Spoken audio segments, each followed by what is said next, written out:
You're listening to Beyond Wellness Radio, bringing you the cutting edge in health, biohacking, and sports performance. Stay up to date and listen anywhere and anytime on your computer, tablet, or smartphone by subscribing on iTunes. Catch your host, Dr. Justin Marchegiani, as he answers your burning health questions as well as interviews from world-renowned guest experts. For more Beyond Wellness Radio, go to beyondwellnessradio.com. Hey there, it's Dr. Justin Marchegiani. Welcome to Beyond Wellness Radio. Feel free and head over to beyondwellnessradio.com where you can access our full podcast transcriptions. While you're there, you can also sign up for our thyroid and female hormone video series. This series goes into the root cause of why your hormones are out of balance. While you're there, you can also schedule a functional medicine consult with Dr. Justin, myself, where we'll dig deeper into the root cause of your health challenges. Feel free and think of sharing this podcast with at least one person. This podcast grows by people sharing it. Sharing is caring. If you can think of one person that can benefit from this information, please feel free and share it. If you're enjoying the podcast, make sure you subscribe on iTunes. You can also click below the video or podcast where you'll see the iTunes review button and leave us a review. You can also sign up for the newsletter at beyondwellnessradio.com where you'll get updates before anyone else. Thank you so much and enjoy the show. Hey, it's Dr. J here. On the show today, we have Daniel Vitalis. Super excited about this interview. He's been on my books for a few months. And again, Daniel Vitalis is a writer, podcaster, public speaker, a lifestyle pioneer in the sphere of human health, personal development, and strategic living. Again, Daniel has a podcast over at Rewild Yourself podcast. He's the founder of Sir Thrival, and his website's also danielvitalis.com. Daniel, welcome to the show. Hey, thanks so much, man. Good to be here with you. Awesome. Very cool. So you're doing a lot of cool stuff, kind of getting people back to nature from a stress perspective as well as a movement perspective. Can you tell me maybe one or two biggest things that are on your radar screen right now? Yeah, well, you know what I think is going on right now is human beings are moving into this kind of transhuman dimension of living. We're kind of on the brink of so many unfolding technologies. And so we're seeing things like biotech and gene therapy and all of this sort of very technical medicine. It's all very exciting. Mm-hmm. And what's really on my radar is that I feel there needs to be voices out there that remind people very simply that we are a type of ape, that we're Homo sapiens, a species like all other species. And we need to remember as we move forward in this technological era to continue balancing in our biology and our zoology, because we can't, it's kind of obvious, I think, to a lot of us at this point, that the more technology we apply to our lives, the more suffering we seem to be creating in our lives. It never seems to end. It's always like we learn a new piece, we try to add in a new ingredient, and what happens is we imbalance something somewhere else. So I'm not saying we need to give up all this technology, and of course we're not going to, but I do like to remind people, hey, if we're a type of ape, maybe there's a lifestyle that we are really adapted to and have evolved in accordance with over the last 3.5 million years. And if so, we should try to bring as much of that into our lives, because otherwise, we're sort of fighting our own nature. And I think that's what we've been doing for the last 10,000 years, and I think it's had really deleterious effects. So, rather than like, hey, here's the new hot ingredient, I really like to remind people, hey, let's bring in a little human zoology. That makes so much sense. So let's say you're an executive, you're using your Wi-Fi, you're on your smartphone 24/7, right? What are some simple things you can do so you can still use your technology to get your work done, et cetera, but then you can still disconnect? How do you find the balance with the clients that you work with or people that you just see on the internet and such? Well, you just brought up some interesting stuff. You brought up Wi-Fi, you brought up phones, and these are really new devices in our lives, right? These are new technologies in our lives, and they are sort of habituating in the same way that maybe something like cocaine would be habituating or tobacco can be habituating. And incidentally, I just want to be clear when I bring up those drugs, I really think there's a place for everything in our world, but things need to be moderated, right? Everything needs to be used in sort of moderation or else we abuse a tool. When it comes to things like our phone and our Wi-Fi, I think the best way to disconnect from it is actually to be able to choose times to disconnect from it. So when it comes to things like Wi-Fi, we are adapted to the electromagnetic rhythms of our planet, and the electromagnetic rhythms of our Wi-Fi were not designed to be optimized synchronized with our biology. So it's important, I think, for instance, with that, like that at night, I recommend everybody unplug their Wi-Fi. When you go to sleep, like I don't see any reason to have that on. And same thing with our phones. Like I think those phones need to be switched off or to airplane mode when we go to sleep so that we're not receiving that constant bombardment of that electromagnetism. I think also for, you sort of mentioned, okay, you're the executive, you're interacting with these machines. I'm a big fan of the sort of blue blocker glass approach where you wear an orange tinted lens after sort of sunset so that you are not getting bombarded with that noonday light that comes out of our machines. And I love apps like, I don't know if I'm sure you're familiar by now with Flux, which changes our computer screens over to an orange hue after the sun sets in our environment so that we can keep ourselves on a circadian rhythm, because these technologies have taken us off of the planet's natural calendric cycle and put us on this very artificial given us an artificial circadian rhythm. Our body thinks it's noontime when we're looking at our computers, and it's important that we balance that stuff in our lives. Totally. I had a doctor friend of mine just over my house with a fancy $500 EMF detector meter. And we were literally just walking around my house seeing where Wi-Fi and Bluetooth and smart meters were really causing the EMF to jump up. And you want to keep it below 15 on the scale. And we're walking around and we went outside and we got in front of that smart meter. We saw things jump like 10 to 20 fold. Yeah. I went in front of my Nest meter, jumps up, went in front of my Bluetooth and the wireless routers and such, and it jumped up significantly. Now, I think exactly what you said. We got to turn off the Wi-Fi at night. One of the things I do is I sleep on a grounding mat. I have EMF filters in my room. I kind of have a couple of EMF harmonizers that I wear and put on my phone, put the phone in airplane mode, etc. But it's amazing. We're just walking around my house with this detector, and I could just see all these different things coming at me, and it was kind of eye-opening. Have you ever had that experience before? Yeah, so I use a trimeter and bring that always to new environments and sort of like to check out, especially new appliances. And one of the things I think is important that we do is kind of, because we live in this world where so many of the technologies literally function on, to us, an invisible level, right? We don't see the electromagnetic radiation that comes off of these devices unless we have something like a meter, which allows us to sort of bring that into some kind of focus for ourselves.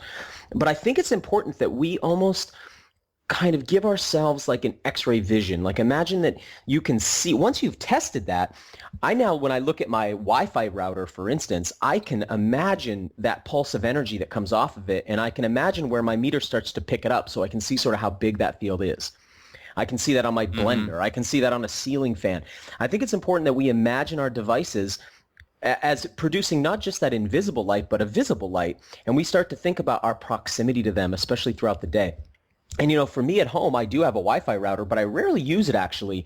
And I mainline my computers in with Ethernet because I like to just avoid having that signal altogether if I can. It's really important with our phones as well. And I think, obviously your listeners know these aren't devices that were meant to be put, next to our gonads in our pocket or, in our chest pocket against our heart. All of these organs function off very delicate electromagnetic rhythms. And the reason, again, I want to be clear, the reason I say this stuff is not because I'm trying to it's because when we want to recreate a habitat that is similar to the one we are biologically adapted to.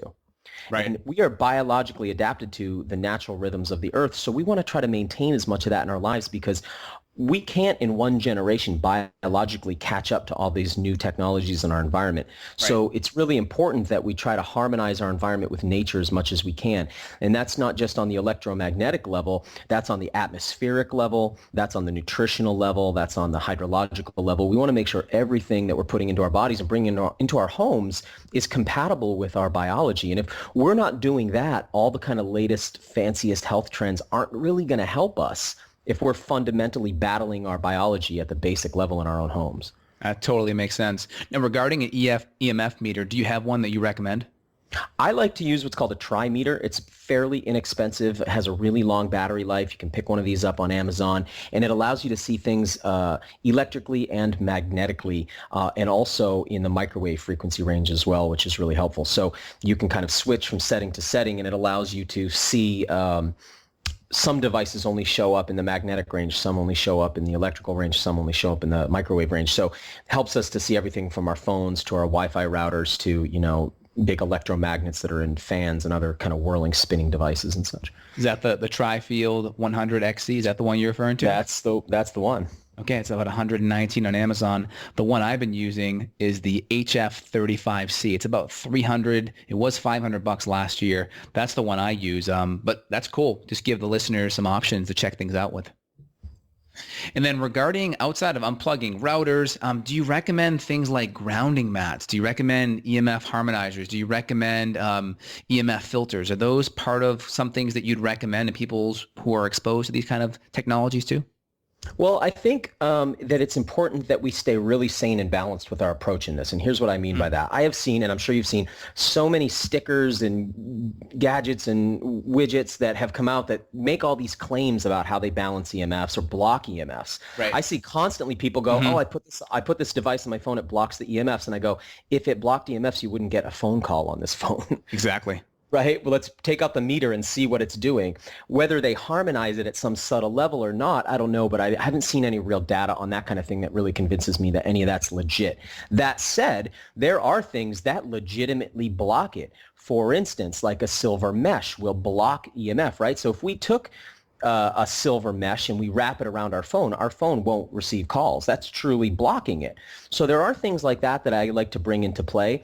For instance, a piece of laminate that contains a silver mesh that blocks EMF, you can put that in your pocket and your phone on the other side of that, so there's a barrier between your body or in your backpack or your purse, wherever you carry that. And that'll still allow your phone to pick up signal on the other side away from your body. So those kind of devices make a lot of sense to me. But I think there's a lot of kind of hokey, fake stuff out there as well. So I think it's just we need to be really balanced with our choices around this stuff and make sure we're not buying into sort of hocus pocus. These are technologies, and we need real technologies that block, balance, and protect us from those things. What do you think about a grounding mat, though? Okay, I want to be delicate here in how I say this. I see grounding mats as having a place in our lives. I'm not a huge fan of some of the grounding sheets and things like that. And let me explain why that is. The grounding sheet, and this has been in my personal experience, and I want to say that I live out in the countryside in an environment where I can step outside naked every single day, and I don't have to be concerned with, I'm not on floor 42 of a high-rise apartment building living in all this kind of signals. But if you think about what a grounding sheet is, it's a sheet impregnated with a silver mesh. It's essentially a large mast antenna. So if we wrap ourselves in a mast antenna, that antenna is going to be picking up all the signals from everything in our environment. So, you could imagine essentially what you've done is wrapped yourself in something that's picking up the neighbor's Wi-Fi, it's picking up cell phone calls as they pass by, and all of that's being transmitted to your skin, which is in contact with that sheet, if you will. So for me, I have concerns about that. I think that that's a technology we need to be really thoughtful about. But that's different than, a pad that you walk by and touch from time to time to discharge static. So I know, and again, I don't live in a place where I'm constantly disconnected electrically. I live in a place where I'm very connected electrically, so I don't have to be as concerned about that. But I think we should be thoughtful with some of those technologies before we just jump kind of full speed into them. Got it. And then what's your take on earthing versus like a grounding mat, so to speak? Obviously, you kind of have this bent maybe more towards earthing, getting out in nature, connecting with the ground, dispelling a lot of those positive ions. What's your take on that? I think that even more beneficial than the discharge that happens is the electrical upcharge that happens when we're in contact with the earth. So, the thing that's happening when we're in contact with the earth is we're drawing free electrons up from the earth into ourselves. Now, when we talk about things like antioxidants, and I'm sure you know this from your background, essentially what we're talking about is something that can donate an electron. Right. When we talk about things that are toxic to us, almost always these are positively charged substances. So most toxic compounds can be adsorbed by the consumption of something like charcoal or clay. Why? Because those are electrically negative compounds, and the things that are poisonous to us are electropositive. We need as many electrons as we can get into our body to quell the oxidative fire, to stop free radical cascading. So when we are truly earthing, we're pulling free electrons into our body. It's basically like guzzling free antioxidants. So I think when we look at human biology, when we look at ourselves as an ape that has essentially 3.5 million years of human evolution, hominid evolution, we were in contact with the earth or grounded substances for most of that time. And only recently have we cut ourselves off from it.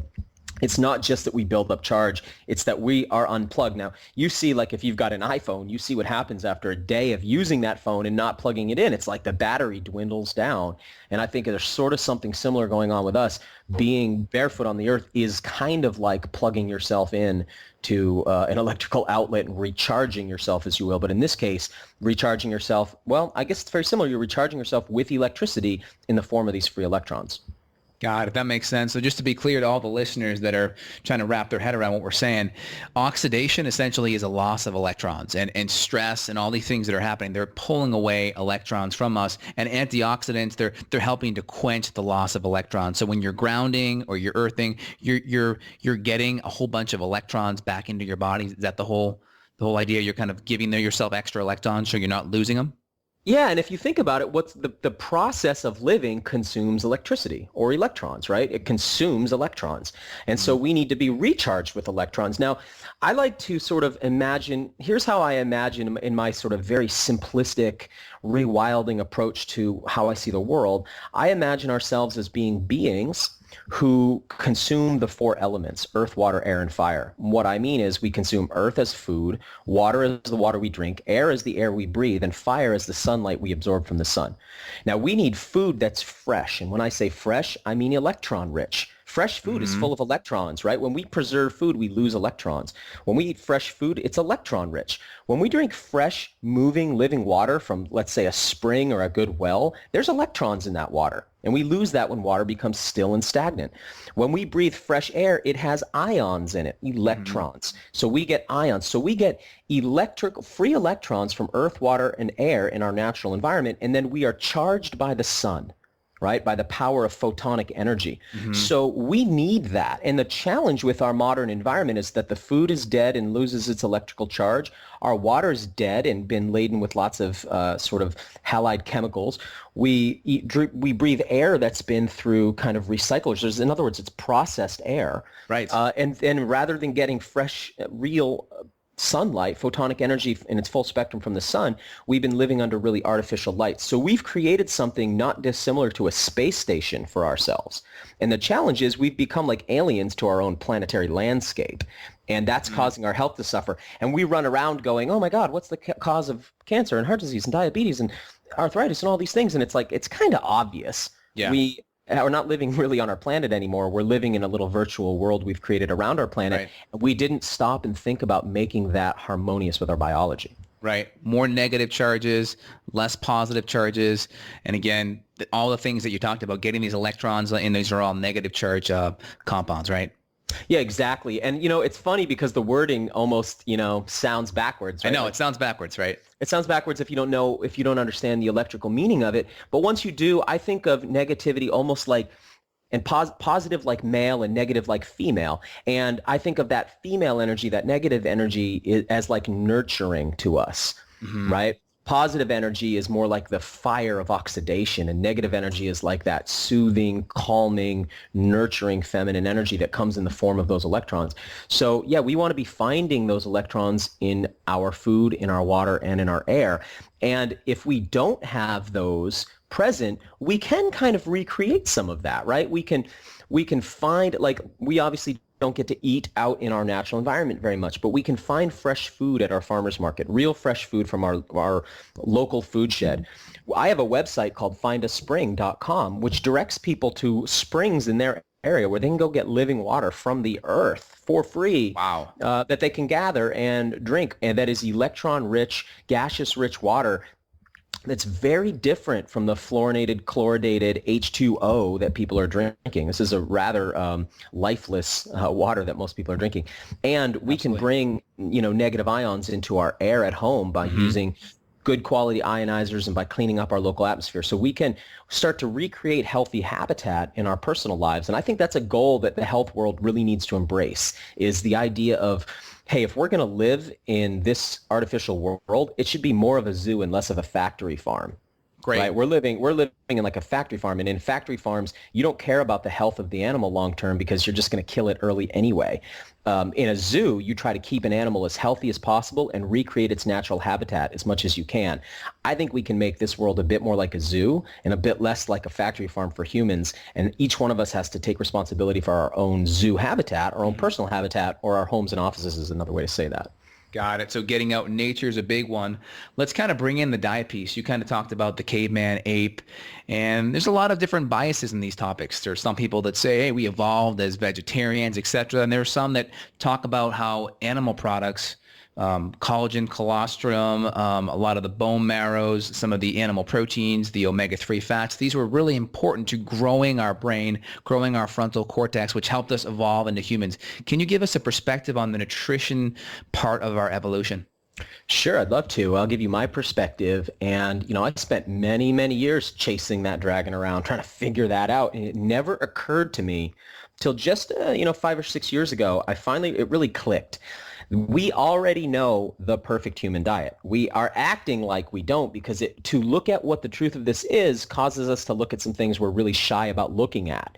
We don't like to consider ourselves. In fact, no, I don't know of any taxonomists except my good friend Arthur Haynes, who's been willing to look at this, that human beings have a wild form and we have a domesticated form. Just like dogs have a wild form, the gray wolf, and the domesticated form. Those are our domesticated dogs. They all come from gray wolves.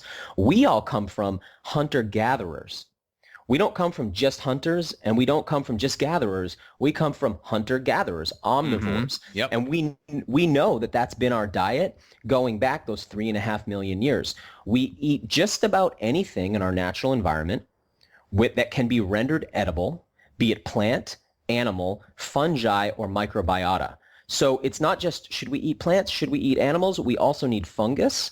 We also need microbes in the form of fermented foods and things like that. So we actually eat from 4 kingdoms: animal, plant, fungi, microbiota, and we need to make sure those are all being balanced into our lives, just like the hunting and gathering peoples who are still alive today and the ones who were studied in the past before we pushed them to extinction or dispersion or integration.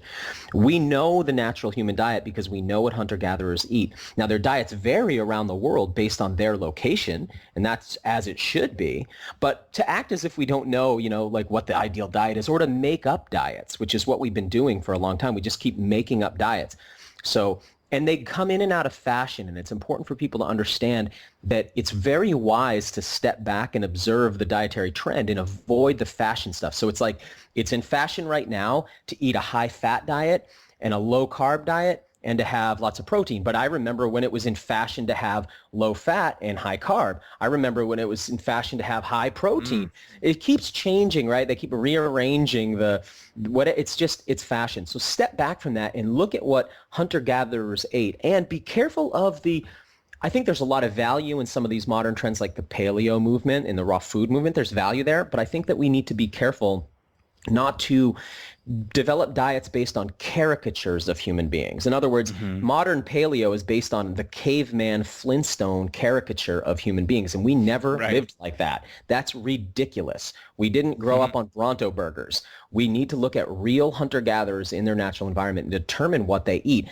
And another cool thing when you look at hunter-gatherers is you'll see that men and women do eat slightly differently and do prefer slightly different things. For instance, when looking at the Hadza in Africa, we see that the women prefer berries more than they prefer meat, and men prefer meat more than they prefer berries, and that has to do with the natural division of labor. So women are spending their days foraging, men are spending their days hunting. This just makes sense. Yep. And what we do is we tend to try to imagine there's only one type of human, like some kind of ambiguously sexed, ambiguously raced human being. And the reality is we all come from different places, different adaptive backgrounds, we're different sexes, we're different people, and each person needs to fine-tune their diet to themselves and not get too wrapped up in these like very big blanket statements of nutrition. So I hope that's not too vague, but it's not so simple as often we want it to be, yet it's simpler than most people realize. So in other words, we should eat meat and vegetables and maybe some fruit, and some of those ratios may differ for each person, right?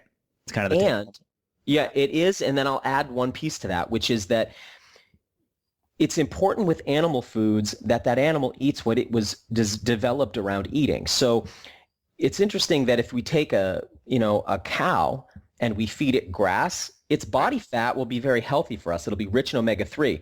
But if we take that same cow and we feed it grain, its body fat will be rich in omega-6, and that's going to push us into imbalance. So there's one factor there. We want to make sure that the animal foods we eat are animals that were reared on grass or come from wild environments. When it comes to plants, we want to be thoughtful as well, because most of the plants we're eating are so hyper domesticated that their medicine component has been pushed way down, their nutrient component's been pushed way down, and their sugar component's been brought way up. Exactly. So in nature, of course, a blueberry is a very small, pea-sized, not very sweet, but incredibly nutritionally dense food, whereas a cultivated blueberry is the size of a marble, tastes like water, and has very little nutrition in it. So we want to be always thinking about animals that are closer to wild animals and foods that are more heirloom or closer to wild.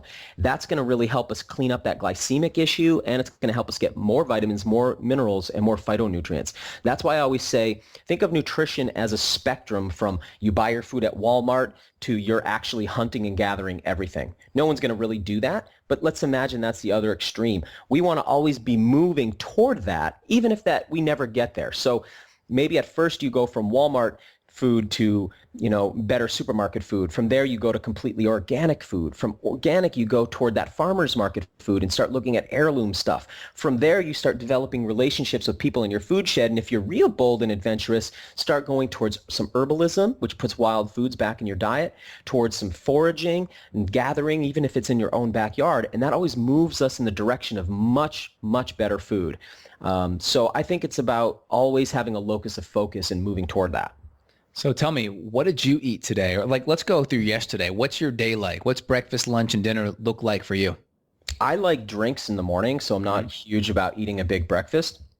So yesterday I had brewed a couple different mushrooms in the water from my well. So I brew those up. That was turkey tail mushrooms and chaga mushrooms, which I actually did gather from my own environment. Yeah, I had lots of vegetables from my farmer's market yesterday, which I, cooked down in some lard from a local farmer here. Big into saturated fats and think they're really important. I ate some local pastured eggs yesterday. Nice. This is going to sound weird to the listeners, but I cooked some dragonflies yesterday, which I caught in my house. Wow. Yeah, and that might sound crazy, but when you start to do the research on insects as food, it's like, oh, not only was that the past, it'll be the future too. I like to play with lots of different herbs, and so I worked with some different superfoods yesterday that a friend had brought over. So I like to think about food as I need my calories. Those are usually the fats that I eat. I got to get my calories in. I had also some bison yesterday as well. So that's like, there's a protein component. The insect was a protein component. The eggs were a protein component. Then I think about the medicine that I need, and that comes from my herbs. And one of the things we often forget, when Hippocrates said, let food be thy medicine, and medicine be thy food, he said it at a time where people had lots of fresh herbs in their diet. Right. And those herbs contain lots of medicinal compounds. The problem with the food in our supermarket today is the medicine has been bred out because medicine typically has a bitter flavor, and people are averse to bitter flavors often. So we've bred that out. And the problem is the food people eat today lacks medicine. And what they end up doing is becoming dependent on pharmaceuticals, because people do need medicine. We do need to take medicinal compounds. Without them in your diet, you become pretty hooked on pharmaceuticals. When they're in your diet in the form of a variety of good herbs, you don't need them as much. So I'm always trying to think about where's my calorie, my fuel coming from? Where are my antioxidants coming from? Where are my nutrients coming from? And where's my medicine coming from? That makes sense. So you are kind of following a paleo template, so to speak, maybe adding in a little bit of extra stuff like the dragonflies. And I'd love to see that on your Surth Rival site, little dragonfly protein powder. Sweet. Yeah, I know, right? That's going to become a very big thing in the next decade. I mean, we are starting to see the early rumblings of that. But that is going to become a big thing. And what's really cool about insects, a couple things that are really cool about insects, I hope this isn't too weird for everybody, but when you cook a grasshopper, for instance, it turns red just like when you cook a lobster. That's the astaxanthin. That's a very powerful antioxidant. Krill. But with a lobster, you throw that away. You don't eat the shell. With a grasshopper, you eat that part, so you get all that. They're very high in protein, and they're also very high in omega-3 fats. they're a very ideal food source. But what's really interesting is when you look around the world, you find that hunting and gathering peoples, natural human beings living in the wild, always eat insects, always. And we will start to again. They are much more efficient to grow than cows, than chickens, and soon we'll see a lot of this filtering in, and it already is starting to. That's great. Now, in my functional medicine practice, I see a lot of chronic infections. And one of the things that I do to help boost the immune system, well, we'll try to knock out the infection, but I use a lot of medicinal mushrooms. I'm a huge fan of cordyceps or reishi mushroom, maitake, etc. And I see on your Surthrival site, you're really promoting a lot of different medicinal mushrooms. What's your take on medicinal mushrooms, and how do you apply that with your patients, clients, and yourself? Okay, well, I really think, and I mentioned it before, that fungi are a really important part of every human diet. And we are kind of a mycophobic culture, or have been classically here in the West. And so up until recently, there were very few mushrooms in our diet because people are very afraid of mushrooms. And, when you go foraging with people, it's like, oh, berries, everyone's psyched. When you pick a mushroom, everybody's like, oh, be careful, because there are dangerous mushrooms in the environment. Yeah. But we've gone to the far extreme and we got really afraid of them in our culture. Turns out, as you know, that mushrooms are incredibly important for up and down regulating our immune system. And what I love about, and I've fallen in love, incidentally, with chaga and reishi. They're my two favorite. They're the products that I carry on my website. On surthrival.com, I love the idea of the sophistication of the medicine that's available to us in the form of the sort of glyconutrients of mushrooms. And so what they're able to do, of course, is upregulate weak immune systems and downregulate autoimmune issues. Yeah. So they help to bring all immune systems into balance. There's no toxic dose. You can take as much as you want. The more the merrier. You can take them alone. You can mix them. I think that they're crucial to teaching our immune system about its environment. They basically educate, this sounds almost crazy, but the compounds in medicinal mushrooms educate our white blood cells on how to be better at what they do. And so I think this is really important, and it's why I mentioned yesterday that I started my day with a tea brewed from these mushrooms. Now, what I'm really into, and I think is really important for people who are using them, like you said, for infection, for other types of chronic illness, cancer treatments, things like that, is that they're using a dual extracted mushroom. And if you look at the mushrooms that I carry there on the site, you'll see that we extract them both in alcohol and in water and then combine those. And that reason being, a water extract of mushrooms like these medicinal mushrooms, is very good for your immune system, but lacks the adaptogenic qualities. An alcohol extract has the adaptogenic qualities, but lacks the immune system component. So when we get a fully dual extracted mushroom product, we're activating the immune system the way we want to, and we're getting that component that helps our bodies become more adaptive to stress and more tolerant to the stresses in our environment. And since the mushrooms contain both of those, we want to get both of those into any product that we're using. Do you have your favorite mushroom that you use on a daily basis? I would say chaga for me, which is a sclerotia of a fungus that grows on birch trees. And I've just literally fallen in love with this mushroom. And for 10 years, I've been a hunter of it and a collector of it, and I love to harvest it. And I also produce the product at Surthrival there with wild harvested mushrooms. So these are not ones grown in hoop houses or in sort of facilities. These are truly wild mushrooms. And that's important, by the way, because mushrooms that are grown indoors lack the density of medicinal compounds that we find in the wild form. But I'm a huge fan of chaga, and when it's brewed up, it tastes delicious. And one of the reasons is because it contains vanillic acid. So it almost has it's almost a maple vanilla flavor. And that product that you see there on Surthrival that you were just looking at, the taste of that product, it's almost like a coffee brandy or Kahlua or something like that. It's just delicious flavor. And you know how most of the medicinal mushrooms are quite bitter. And so I really like that. It doesn't have a mushroomy taste. It tastes quite sweet and delicious. That's awesome. Most conventional vanilla flavorings actually from beaver's butt serum. You know that? I love that. I love it. Isn't that crazy? My favorite. Go ahead, yeah. Okay. Oh, well, it used to be tonka bean, which was actually quite dangerous, right? So a lot of vanilla coming out of Mexico was tonka bean, which is really rich in coumarin and can be dangerous for people on blood thinners and stuff. So I'm almost glad they've switched over in a way to beaver butt. That just sounds crazy. My favorite medicinal mushroom is reishi. Reishi is the 10,000-year mushroom, just for the listeners. It has these compounds called triterpenes in them, which are really cool. They can reactivate viruses. And it's crazy. You don't see it in the literature in this country, but these mushrooms are used for first-line therapy with various cancers and even organ transplants. So many benefits. I think if mushrooms were really recognized for their true power, they could replace a lot of the medications that are used today for immune issues in conventional medicine. I love reishi as well. I got to say, that's another one that I forage in my environment. It's one I'm super passionate about. It's the other mushroom that we carry at Survival. And as you mentioned, that triterpene complex that's in there is not soluble in water. So it's important that we have an alcohol extracted and water extracted reishi as well. But I mean, just an incredible, and one of the cool things about these medicinal mushrooms is it's not like we're just figuring this out. I mean, this is 5,000 years in China. Right, they've known this. I mean, this is ancient knowledge finally being validated here in the West. Totally.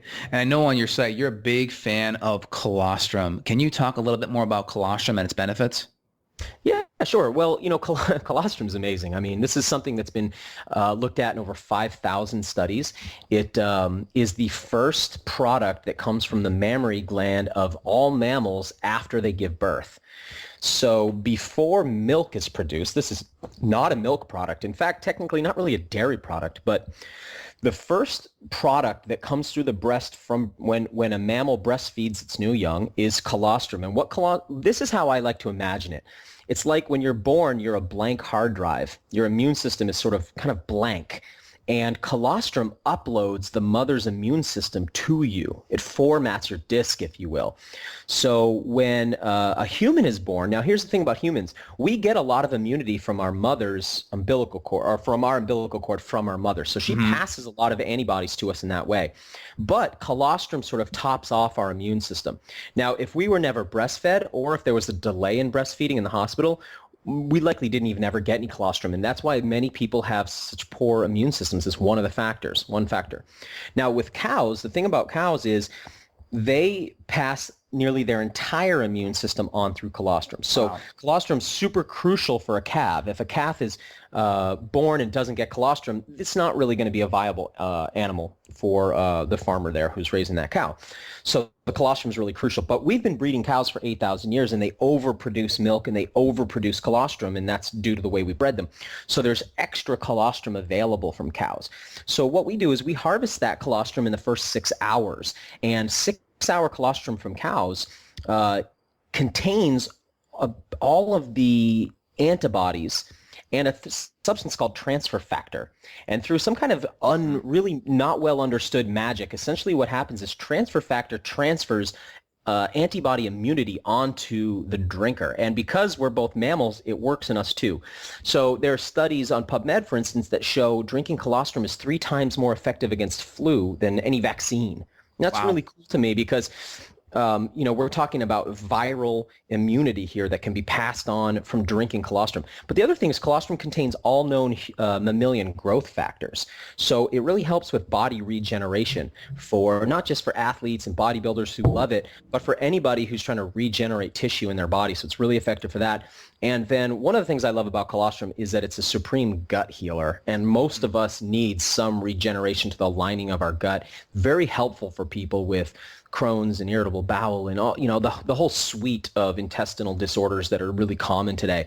All those things are helpful. And another great thing about colostrum is since it's not really a dairy product, but something produced in the blood of the cow, people who are sensitive to casein and lactose are almost never going to be sensitive to colostrum. And so it works for just about everybody. And like I said, it's been looked at. I mean, we've been using colostrum as a species from cows for 8,000 years. And so there's quite a bit of research on this as a food. And you also mentioned some of the immune benefits of the placenta. Another great reason why you shouldn't cut the placental cord right away. Let that cord pulse. Make sure you get all the nutrients, all the clotting factors, all the good stuff from the mom into the baby. Don't cut that placental cord early. Yeah, I love that idea, and I love when people, a lot of my friends who've had babies in the last couple of years have dried their placentas, ground them, and encapsulated them.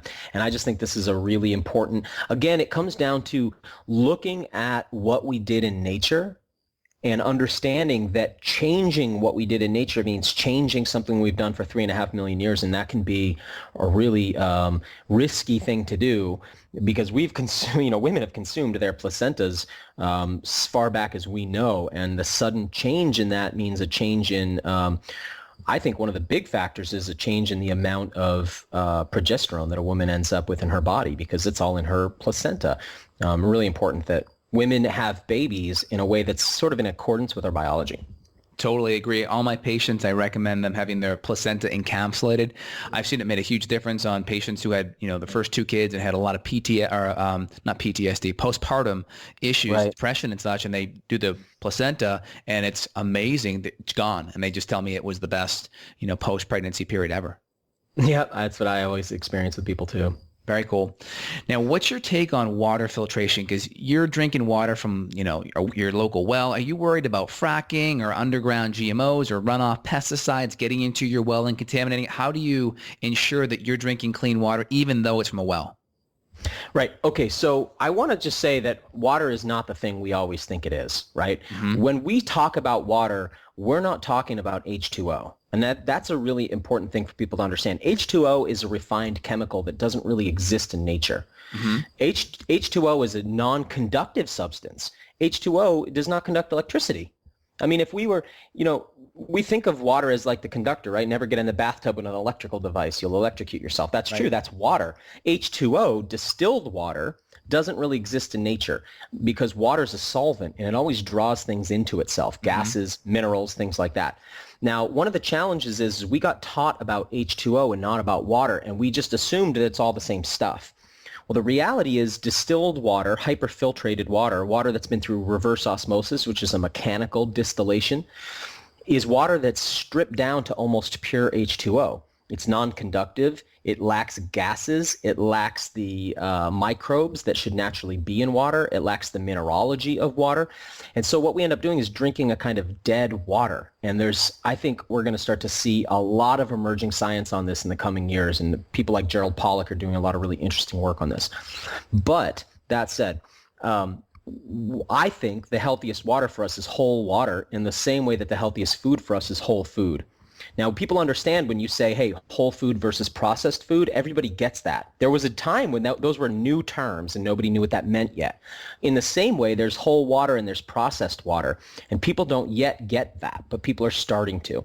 So when I say processed water, I mean reverse osmosis filtration, I mean distillation, I mean UV treatments, I mean submicron filters. All of these things strip water down to its bare components, and nobody's really that good at putting water back together. Now, the water you drink becomes your blood. The water you drink becomes your lymph. Yep. This is really, really important that the water you're drinking is of high quality. When water comes out of a spring source in nature, it's rich in lots of substances, the local mineralogy, in other words, the electrolytes, and it's the electrolytes that make water conductive.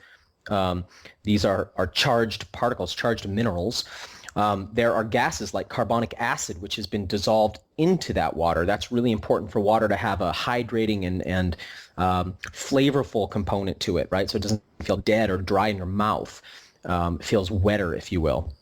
Right. There are algae in naturally occurring water that actually can affect, and bacteria that can affect our mood, that can increase our serotonin levels. They occur in natural water. Now, I drink water from deep aquifers, and my well is a deep drilled well. So I'm tapped down into deep aquifers, and I'm in a place where there's not a lot of fracking happening. So I'm not super concerned about that here. My concern actually is more with processed water. So if we're going to the supermarket and we're buying distilled water in a plastic bottle, we're getting really toxic plastic-filled water. We're getting a dead water filled with plastic that we know is a xenoestrogen. If we're getting RO water from the supermarket, let's say we're going to one of those machines with the RO filter in it, the problem is we're getting water that's been stripped of its mineralogy, and that water is basically a diuretic and leaches from our body minerals. And we know that's true now, by the way. There are people who say that's not true. We know that's true. The World Health Organization has a fantastic living paper on this explaining sort of their concerns about the arterial damage that RO water does to people's bodies, and also some of the diuretic effects, which they're also very concerned about. So I'm sorry to interrupt. Can we add some minerals back in? If we're trying to drink clean water, can we do a good quality sea salt and pepper some minerals back in there and such? Does that help mitigate some of the damage? Okay, so yes and no. Let me kind of break that down for a second. If I don't think grains are a great food, but let's imagine for a second that we think whole wheat is a good food. Mm-hmm. Can I just take white flour and then add some, molasses to it and add some salt to it, minerals, and make white flour back into a whole grain? Not that easily, right? It doesn't quite work that way. I can't just take, if I just take some water and some dried milk solids and some lactose, can I make milk again? Not that effectively. So we think water is this really simple thing, but in fact, water is one of the most complex and misunderstood substances on our planet. And anybody who delves into this will quickly learn that. So to take water and just try to magically bring it back to natural living water that's been through the gigantic filter of the Earth's ecosystem is not that simple. And again, even the World Health Organization says that mineral injections do not effectively create natural spring water again. So that's one challenge. That said, is it better to do that than not? I think it is. And what I would recommend somebody do is get themselves a TDS meter, which is an inexpensive device, a total dissolved solid meter. When you get your, let's say you're drinking RO water, reverse osmosis water, check the mineralogy of that. So you stick your TDS meter in there and you go, okay, hey, my water's 5 parts per million. Then you take your minerals or your sea salt and you gently add those in, stirring them in until you get that water up to the minerality you want, maybe 150 parts per million, something like that. So you know that there are minerals back in there. But I do want to be clear. You've probably noticed this phenomena if you take good water and you leave it in a glass out in the sun for a little bit. You'll notice little bubbles form all over the side of the glass. That's actually the carbonation that's natural in that water leaving. And the water's going flat, just like if you did a soda or a beer and you leave it out long enough, it goes flat because the carbon dioxide leaves the water. Natural water is filled with gases, and those gases leave the longer that water's been out. So when I go gather water at my spring, it's filled with all these gases, and it gives a mouthfeel that's almost ecstatic. And when we don't have that, so we can add minerals back, but that doesn't put gases back. Now, there are devices like the Rewildalizer, which are cool, kind of almost like this interesting blender, which whips the water around over a mineral cube and will sort of recreate and restructure that water to some degree. But it's important that we understand that the best water in the world comes from ecosystems, and there's really no question about that. Maybe that's not realistic for everybody, but it's important that we do know, at least as a template, where the best stuff is, and the best stuff comes from springs, and they come from deep aquifers. Got it. My father actually just emailed me an article last week by Dr. Pollack on structured water, and he talks about blending it up and how it affects the charge of the water. What's your take on Dr. Pollack's research and structured water, and should we put our water in a blender? Well, it's interesting. I use a Vitamix blender, and I have for many years. And I do, if you have one of those blenders at home, I recommend you go up to it with your tri-field meter and see just how big of an electromagnetic field comes off of a blender. Anytime you've got a spinning motor like that, a ceiling fan, a window fan, a blender, you're going to get tremendous electromagnetic fields coming off of it when it's whirring and spinning. So is that ultimately the best thing? I don't know, but I think Pollack's work is amazing. I had him on my show. I love talking to him. He's a really profound dude, and the work he's doing is really important. And what he's showing and helping the world see, this has been known for some time, but it's not been validated in the past, is that water does have a structure. It's not just H2O. There's something far more complicated going on in here. And the water in our bodies is definitely not H2O. It's another structure entirely. He calls it a fourth phase of water. We are going to eventually dial this in and figure it out. And when we do, we're going to look back and go, oh my God, how did we survive the industrial age drinking dead water? I think structured water is really important. There's a lot of approaches right now. And the challenge, and the reason I'm very tentative about it, it's kind of like what we said earlier about cell phones. There are a lot of water structuring drops and little stickers that you put on your glass and all this stuff that don't really do anything. And then there are devices like the Vitalizer, which I think are legit. That's that might just work.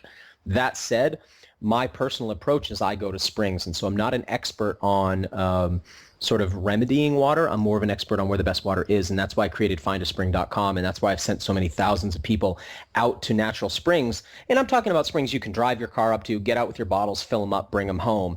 And since so many people now buy their water anyway, I think this is a really awesome alternative for people. I do think structured water is important, but I think that the water that comes from springs and deep wells is already structured, and the goal there is more about maintaining its structure. That said, if that's not water you have access to or aren't interested in accessing, I think looking at water structuring technologies is important, but be discerning. Got it. So we talked a lot here the last 45 minutes to an hour. If you are a listener and you're trying to like fret out, what are the big take-home applications? What are the big three you'd say? If you could just summarize in 1 to 2 sentences each. All right, you listen to the podcast. What can I do now? What do you think those 3 would be? Can I give 4? Sure, 4. All right, let's do 4. Okay, earth. It's really important that you eat the highest quality foods you have access to, and that you think about a spectrum of moving from the commercial industrial grade food that we grew up on, it's essentially human kibble, toward whole, fresh food with good genetics. It's not just the food's nutrition, it's its genetics. So moving toward that heirloom and wild food is always a good choice. When it comes to water, we want to be drinking the highest quality water we can. Most people are walking around sort of bags of dirty water. And if you're a fish tank, the food you put in the fish tank is less important than the water in the fish tank. So just think, the food you eat's important, the water might just be a little bit more important. So whatever your approach, drink the best water you can get access to. The air that you breathe is crucial. So make sure that you become the steward of the atmosphere in your home and in the place where you work. That, I think the way to do that is to clean that air up with HEPA filtration, to have plants around, to have ions, make sure your windows are open whenever you can, recycle that air, don't bring outgassing products into your home, have the cleanest air that you can breathe. And then fire, get out into the light of the sun. There is no replacement for this. There are surrogates, of course, but there is no replacement for the natural light of the sun. It doesn't just help us produce vitamin D. It increases our serotonin levels. It helps to balance our circadian rhythm, helps to balance our sleep cycle, and nobody feels better than when they have a tan. So we need good quality earth, water, air, and fire. That's how we've adapted and evolved. And we got to make sure that we don't lose sight of that, chasing around a lot of products and fads when we don't really deal with the fundamental underlying stuff. And that's, again, earth, water, air, and fire. Love it. And the last question I typically ask all my guests, if you were stuck on a desert island and you only could bring one herb, one supplement, one nutrient outside of, your food and water, what would that be?